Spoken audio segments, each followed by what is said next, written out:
Typically, when someone thinks of the N64, the first games their mind jumps to are probably games like Mario 64, Ocarina of Time, Banjo-Kazooie, Star Fox 64, etc. But what do all these games have in common? They're all 3D. You see, the N64's library is comprised mainly of games that are 3D, as opposed to the PS1 and Saturn's libraries that contained a healthy mix of 3D and 2D games.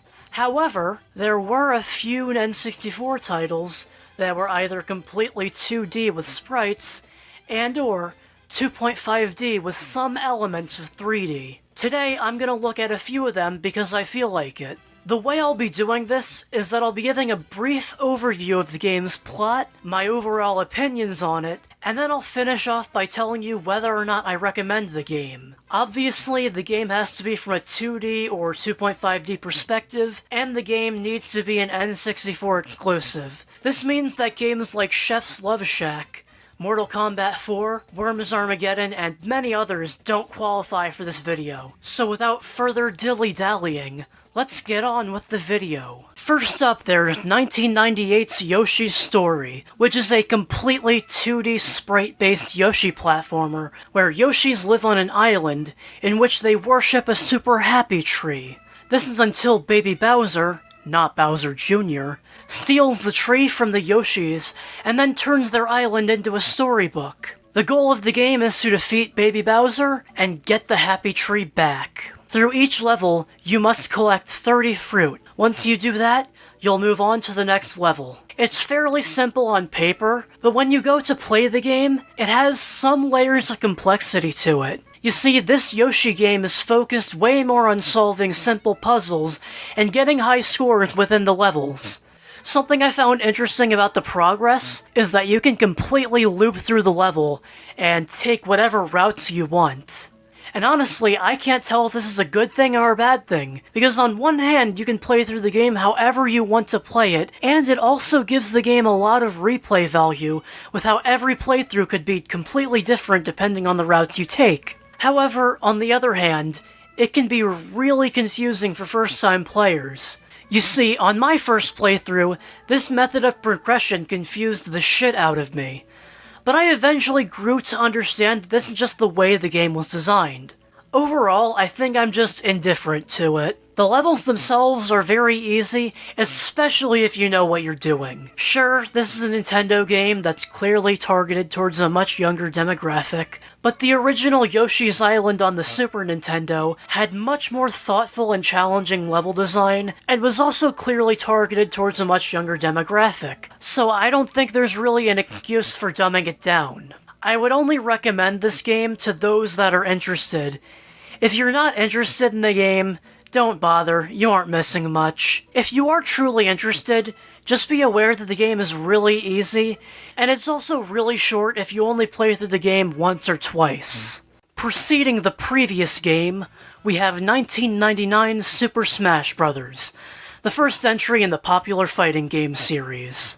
Unlike the other game I talked about so far, this one is 2.5D, using 3D models for the characters and backgrounds instead of sprites. In fact, the only sprite-based objects are some of the items that you'll use. As you probably know, Smash Bros. Is a crossover fighting game where Nintendo characters duke it out. As the first entry in the series, it holds up remarkably well, and is still fun to play all these years later. Starting off with only 4 base characters and 4 unlockable characters, the roster is considerably smaller. In fact, everything else is considerably smaller when you compare it to more recent entries in the series. It doesn't bother me because I feel like it adds to the overall charm of the game, but I can see it bothering newer fans who might have higher expectations. The single-player mode features 11 stages, in which you fight against another set of characters, break the targets, board the platforms, race to the finish, defeat a team of Yoshis, Kirbys, and fighting polygons, and then face off against Master Hand. This mode would become a series staple known as Classic Mode, and would have alterations here and there for each entry to set it apart from the crowd. The multiplayer mode here is fairly simple. You, along with some friends, pick your characters, pick a stage, and then you fight against each other. There are multiple different types of battles, like stock battles, timed battles, you know, pretty much the standard thing for Smash Brothers. You can also play this mode with a computer opponent, but that's not very fun to do. It's a lot like drinking alone. Super depressing, and it makes you question everything in your life that's led up to that point. I would absolutely recommend this game. Even for those who don't like or aren't into fighting games, Smash Bros. 64 is always going to provide a great time. Especially so if you're playing the multiplayer with friends. Even with it being the first entry in the series, it still feels super premium and polished to a point where it still holds up today. The final game I'll be looking at in this video is 2000's Kirby 64 The Crystal Shards. Like Smash 64, Kirby 64 is played from a 2.5D perspective. At first, when I began playing this game for the video, I expected it to be a generic Kirby game that I wouldn't really think much of, but would still kind of enjoy. But damn was I wrong. Kirby 64 really blew me away with how high quality it is. This time around, the game takes place on planet Ripplestar. On this planet lives a bunch of fairies who are peaceful, I think. It's able to maintain this peace because of the Great Crystal. However, there is a real threat that the crystal could be under attack, so the queen of this planet asks a fairy named Ribbon to take care of the crystal and take it someplace safe. Unfortunately, on her way there, Ribbon is stopped by some enemy thing, and the crystal gets shattered into 74 pieces, scattered along several different planets. While Ribbon ends up crashing onto the Kirby's planet, Kirby finds one shard and hands it over to Ribbon, and the two go on a journey across 7 planets, finding all 74 shards.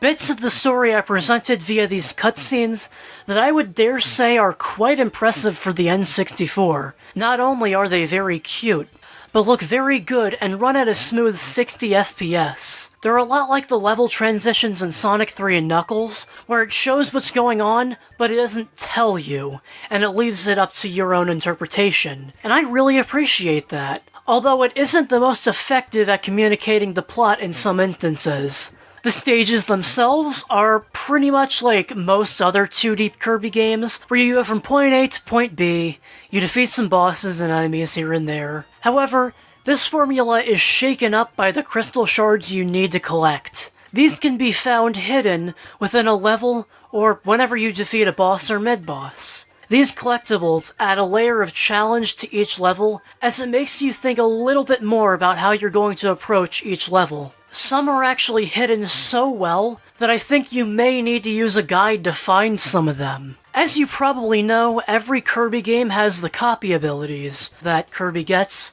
from eating certain enemies. In this game, that feature is taken to the next step, as you can combine 2 copy abilities together to make one unique copy ability. Even if the possibilities do have an actual limit, the possibilities with this feature feel endless. It really makes me wish that this had become a series staple, because it adds so much to the overall gameplay experience. I would totally recommend this game to anyone who has yet to play it, because it's a solid entry to the Kirby series that anyone who calls themselves a Kirby fan should experience. And that's all the time I have for today. Maybe in the future I'll make this like a series and have multiple parts, because there are some games that I want to get to, like Mischief Makers and others that I can't really think off the top of my head right now, but I'm satisfied with what I have right now. If you have any suggestions for future episodes, then please feel free to let me know in the comments section below.